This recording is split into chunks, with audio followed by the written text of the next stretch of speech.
Welcome. It's so good to be with you on this Wednesday as we get together for a little midweek Bible study and devotional time. I'm so glad you've taken some time out of your day to join us to do just that, whether it's on a Wednesday or Thursday or Monday, whenever it is that you're watching this. I'm so glad that you've taken some time out of your day to join us. And if it is the middle of your week, if it is Wednesday and you're listening to this today, it is while I'm recording this. So if it is Wednesday when you're listening to this, I'm glad that you've taken some time out in the middle of your week to really hopefully refresh and re-energize and hopefully be maybe challenged and uplifted and encouraged by what God has to say to us and what He is calling us to do and to be as His people. You know, we're going through a series on Sunday mornings called Faith and Doubt, and we're just looking at some different things as it relates to doubt and uncertainty and maybe some questions specifically. We're walking through a couple of those last week, and we will be for the next couple of weeks. And I got to thinking about something called junk DNA. I don't know if you've heard of that, but it was one of those, facts, quote unquote, that unbelievers and atheists, especially those who were very antagonistic towards the Christian faith, love to use in attempting to prove that we were not created by God, that we were just some cosmic accident, Big Bang Theory, all that good stuff, that God is not creator, there is no God, we're just here by some random accident. Again, junk DNA is what it was called. And so when, just to kind of explain some of the background, when studying the DNA code in living cells, it seemed, as they've initially found, that only about 2% of that was useful. And so some 98% of our DNA, scientists concluded, was just junk.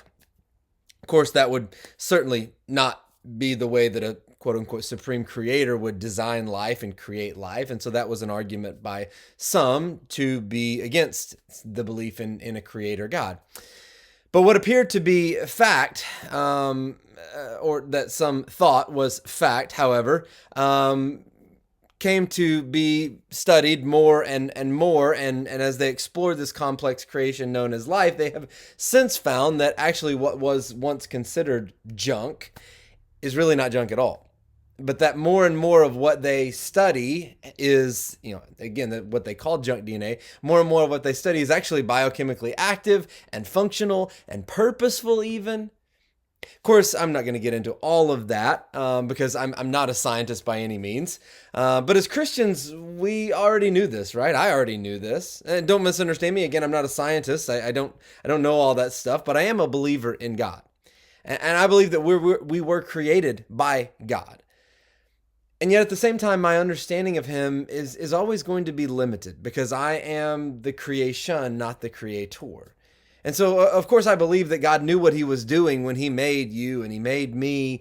The facts that so often are used to disprove the existence of God have now been shown to be facts, not shown to not be facts at all. Instead, they were opinions based on limited knowledge. And the more those quote unquote facts come out, the more we find them to be just biased opinions that the facts are actually, when they do come in, disrespute those claims that are made in the first place. And they're often proved to be wrong what was thought to be true. That's why I appreciate the many scientists who are believers in God.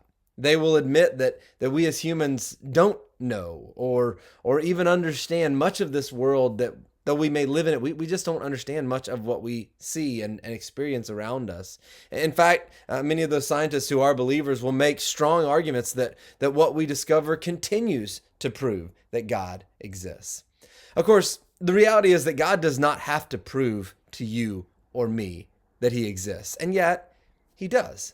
I love what Paul writes in Romans chapter 1, verse 20. He says, "For since the creation of the world, since all of what we see and experience around us came into being, God's invisible qualities, His eternal power and divine nature, have been not just barely seen, but clearly seen, being understood from what has been made, so that people, me, you, all the world around us, so that we are without excuse." You see, God has made Himself known, and He continues to make Himself known, and I can believe it, or I can choose to not believe it. And so can you. Just don't be fooled by people who claim to have proof that He doesn't. By the way, one more thought. Not only has He given us proof that he exists and that he is alive. But even more than that, he gives us proof that through him, we can have life, both in this life and in the life to come through his Son, Jesus Christ. Hope you have a blessed day. God bless.